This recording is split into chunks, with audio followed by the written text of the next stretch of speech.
Halo, selamat pagi. Bertemu kembali dengan saya Ibu Grace dalam pembelajaran model data lanjutan dari model data yang telah kita bahas pada pertemuan sebelumnya.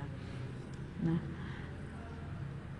anak-anak yang baik, masih ingatkah kalian apa itu pemodelan data? Ya, pemodelan data adalah proses yang digunakan untuk mendefinisikan dan menganalisis kebutuhan data yang diperlukan untuk mendukung proses bisnis dalam lingkup sistem informasi yang sesuai dalam organisasi. Nah, anak-anak Ibu, pada pertemuan sebelumnya kita telah mengetahui bahwa ada dua jenis pemodelan data. Yang pertama adalah pemodelan data berbasis objek dan yang kedua adalah pemodelan data berbasis record. Nah, untuk yang pertama telah kita bahas pada pertemuan selanjutnya.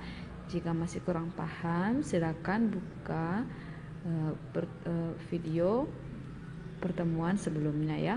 Nah, hari ini kita akan belajar tentang model data berbasis record. Model data berbasis record merupakan model yang menggunakan rekaman atau record data untuk menjelaskan hubungan antar data. Nah, record sendiri merupakan rekaman-rekaman data yang tersimpan di dalam database. Model data berbasis record terdiri dari 3 bagian. Yang pertama adalah model hierarki. Yang kedua, model jaringan atau network. Dan yang ketiga adalah model relasional. Nah, anak-anak Ibu, hari ini kita hanya akan belajar menggambarkan model hierarki dan model jaringan. Kita lihat yang pertama. Model hierarki menjelaskan hubungan antar data secara bertingkat atau hierarki dan digambarkan dalam bentuk pohon atau tree terbalik. Ini hubungannya, maaf saya Ibu salah ketik. Oke. Nah, model hierarki ini elemen-elemennya disebut sebagai node. Nah, node yang paling tinggi tingkatannya disebut dengan parent. Sedangkan parent atau orang tua ya. Nah, sedangkan node yang di bawahnya disebut dengan child. Node-node ini, node child ini jika tidak memiliki node lagi, maka dia disebut dengan leaf. Oke anak, Ibu ulangi ya sekali lagi anak-anak. Nah, node yang paling tinggi adalah parent, sedangkan node di bawahnya adalah child, dan jika child ini tidak memiliki node lagi maka disebut leaf. Nah, ini pertanda dia sudah selesai, di bawahnya tidak ada lagi. Node yang paling atas dari semua ini adalah root. Nah, root biasanya di sini berhubungan dengan data besar. Masih ingat ya materi tentang data besar? Oke. Mari kita lihat contoh cara menggambarkannya. Yang pertama, kita masukkan rootnya. Kita ambil contoh sekolah kita SMA Seminari. Nah, apa parent dari SMA Seminari? Kita buat contohnya adalah guru dan siswa. Nah, apa child dari masing-masing parent ini? Child yang pertama untuk guru kita berikan nama dan mata pelajaran yang diampu oleh guru. Kemudian untuk siswa kita buat nama dan kelas. Nah, setelah itu masing-masing kita akan masukkan leave-nya.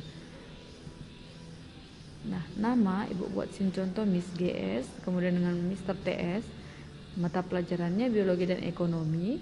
Untuk siswa kita buat contohnya Lukas dan Fael. Kemudian kelas 11 IPA dan 11 IPS. Nah, karena leaf ini tidak memiliki lagi node di bawahnya, maka dia selesai sampai di sini. Oke, kita lihat contoh yang kedua. Kita pindah ke depan sekolah kita, ada rumah sakit. Nah, apa parent dari rumah sakit? Kita berikan contohnya dokter dan pasien. Nah, apa childnya? Kita berikan juga contohnya misalkan nama dan spesialis. Untuk pasien kita berikan nama dan alamat. Nah, mari kita masukkan masing-masing leave-nya. Pertama, nama dokternya adalah Lita dan Rahel, spesialis paru dan gigi. Untuk nama siswa kita berikan Lukas dan Fael, dan alamatnya masing-masing di Medan. Oke teman-teman ya, gampang ya. Nanti silakan berlatih membuat contoh-contoh yang lain. Sekarang kita masuk pada model jaringan yang kedua atau disebut dengan network. Nah, model jaringan ini mirip dengan model hierarki tadi, namun pada model ini memungkinkan satu node bisa memiliki lebih dari satu parent. Nah, maksudnya bagaimana? Kita lihat contohnya. Kita lihat rumah sakit. Nah, kita ambil dua parent tadi, yaitu parent dokter dan parent petugas.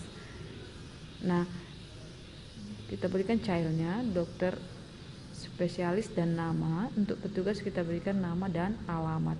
Nah, kita berikan childnya, nama dokternya adalah Lita dan Rahel, spesialis paru dan gigi. Nama petugas Lukas dan Fael, alamat Medan dan di Medan.